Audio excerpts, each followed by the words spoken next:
हाय। तो आज हम बात करने वाले एक आइलैंड के बारे में जहाँ के लोग पत्थर यानी कि स्टोन को पैसे की तरह यूज करते थे।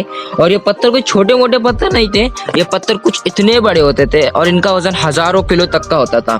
सच बोलो तो मुझे अभी तक लगता था कि जो पत्थर है सिर्फ कार्टून्स में यूज होते थे, पर मुझे भी जल्दी मालूम पड़ा कि पैसे वाले पत्थर रियल लाइफ में भी यूज होते हैं। और ये जब मेरे को मालूम पड़ा, मेरे मन में बहुत सारे सवाल आए। इसमें सबसे बड़ा मेरा सवाल था कि अगर ये लोगों को कुछ ट्रांजेक्शन करना हो, यानी कि इनको अगर एक दूसरे से कुछ खरीदना हो, तो एक दूसरे को पत्थर कैसा देंगे, अपना इतना हजारों किलो का स्टोन मनी कैसा देंगे। तो जब मैंने थोड़ा रिसर्च किया, इसके अंदर मेरे को एक बहुत मस्त इंटरेस्टिंग रीजन मालूम पड़ा। तो आपको रीजन आगे जाके बताता हूँ, और ये पूरा वीडियो इसके लिए पूरा देखना, आपको इसके अंदर बहुत कुछ इंटरेस्टिंग बातें मालूम पड़ने वाली है। तो चलो स्टार्ट करते हैं। तो जो भी आपने ये स्टोन्स देखे जो कि कुछ डोनट जैसा दिखता है, इसे राइस स्टोन कहते हैं, जो कि माइक्रोनेशिया के या आइलैंड में यूज होता था। और या आइलैंड के लोग ये राइस स्टोन को अपनी करेंसी के तौर पर यूज करते थे। राइस स्टोन यूजुअली बड़े साइज के होते थे, जो कि 3.5 मीटर से 3.5 सेंटीमीटर तक के होते थे, और इनका वजन हजारों किलो तक का होता था। तो जो मैंने आपको भी इंट्रोडक्शन बताया राइस स्टोन का, उससे कहीं ज्यादा इंटरेस्टिंग है उसकी हिस्ट्री, कैसे उसकी वैल्यू रखी जाती थी और कैसे लास्ट राइस स्टोन बना। ये सब बहुत ज्यादा इंटरेस्टिंग है, इसके लिए पूरा वीडियो जरूर देखना। और अभी हम बात करते हैं कि जो पहला राइस स्टोन है वो कैसा बना।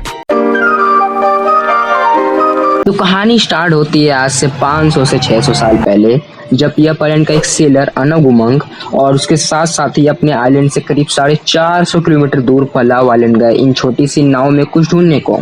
और यहाँ इनको एक ऐसी चीज मिली जो कि इनके आइलैंड में किसी ने नहीं देखी थी, और ये चीज थी व्हाइट लाइमस्टोन के पत्थर। जी हाँ, लाइमस्टोन, जो कि पूरी दुनिया के लिए कोई खास चीज नहीं है, पर यह आइलैंड के लोगों के लिए ये बहुत वैल्यूबल था, क्योंकि यह आइलैंड एक ऐसा आइलैंड है जहाँ मेटल्स और ऐसे लाइमस्टोन के पत्थर नहीं मिलते थे।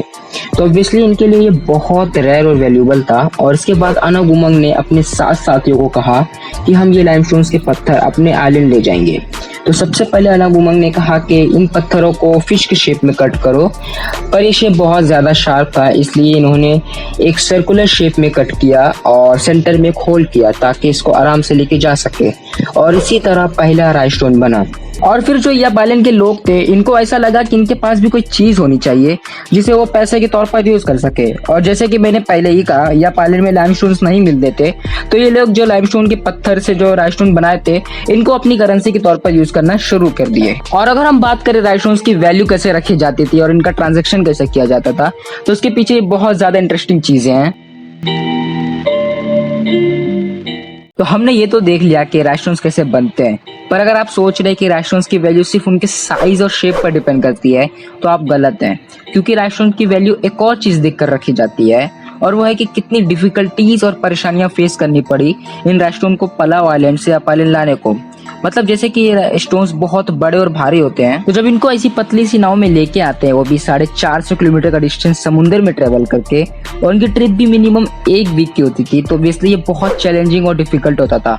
तो कभी कभी क्या होता था, जो ये ट्रिप में कभी कभी वेदर बहुत ज्यादा खराब हो जाता था, तो जब वेदर खराब होता तो और भी डिफिकल्ट हो जाती थी ट्रिप।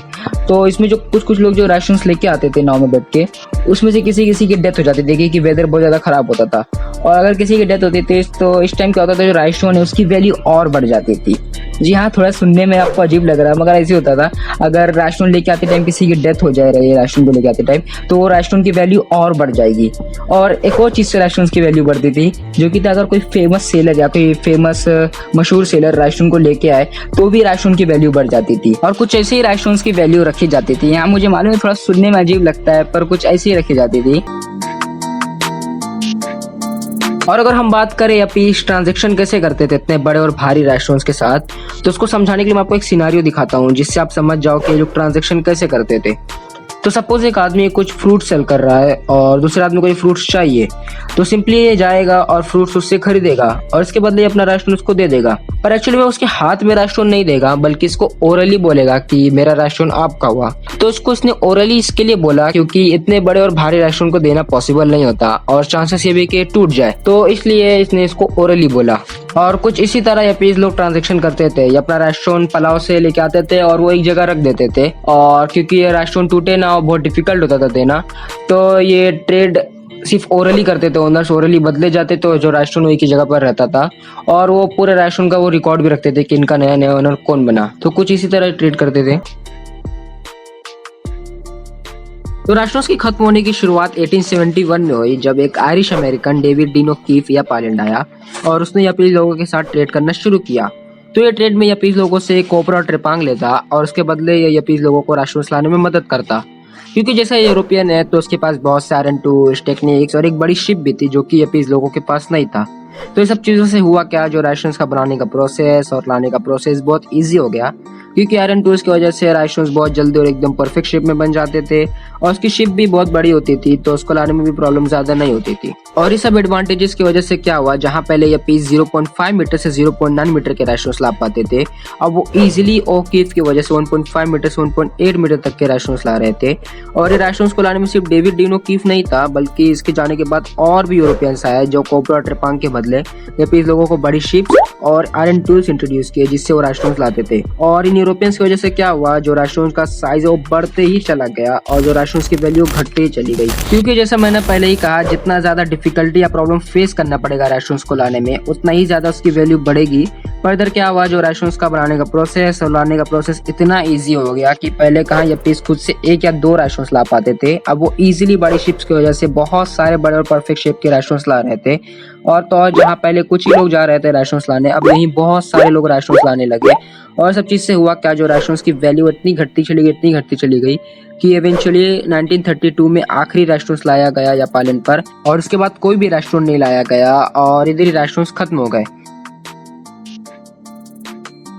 तो हमने ये तो देख लिया कि लास्ट राष्ट्रोन कैसे जापान पर आया, पर अगर हम बात करें जितने भी राष्ट्रोन 1932 से पहले आए, जो राष्ट्रोन अभी जापान पर हैं, क्या ये आज भी यूज होते हैं? और दूसरी बात ये कि फिलहाल जापान पर कौन सी करेंसी यूज होती है, तो चलो देखते हैं। तो सबसे पहले मैं बता दूं कि जापान पर अभी फिलहाल यूएस डॉलर यूज हो रहा है। और अगर हम बात करें राष्ट्रों के बारे में, तो मैं आपको बता दूं कि राष्ट्रों अभी भी जापान पर यूज होते हैं, पर ये एक्चुअली में एकदम नॉर्मल ट्रांजैक्शन के लिए नहीं यूज होते हैं, बल्कि कुछ स्पेशल चीज़ों के लिए यूज होते हैं। तो मैं आपको थोड़ा बता दूं कि राष्ट्रों किस किस चीज़ के लिए यूज होते हैं। तो सबसे पहले तो बता दूं कि शादी के यानी कि कोई मैरिज वगैरह होगा तो राष्ट्रों यूज होता है, या फिर किसी ने कुछ बहुत बढ़िया काम कर दिया तो उसको रिस्पेक्ट के लिए भी राष्ट्रों दे देते हैं, या फिर किसी को सॉरी बोलना तो भी राष्ट्रों दे देते हैं, यानी कि कुछ प्रॉब्लम किसी ने क्रिएट कर दी तो उसको सॉरी बोलने के लिए भी ये राशन दे देते हैं। फिर किसी की डेथ हो जाए या फिर कुछ हो गया कोई कुछ फेस्टिवल वगैरह, तो भी एक दूसरे को राशन देते हैं। यानी कि जितना भी ये लोग हैं, कुछ मेन इंपॉर्टेंट चीज जो सोशल इनकी जो मेन इंपॉर्टेंट चीज होती है उसी टाइम ये राशन यूज करते हैं, ऐसा कोई नॉर्मल ट्रांजेक्शन के लिए तो नहीं करते।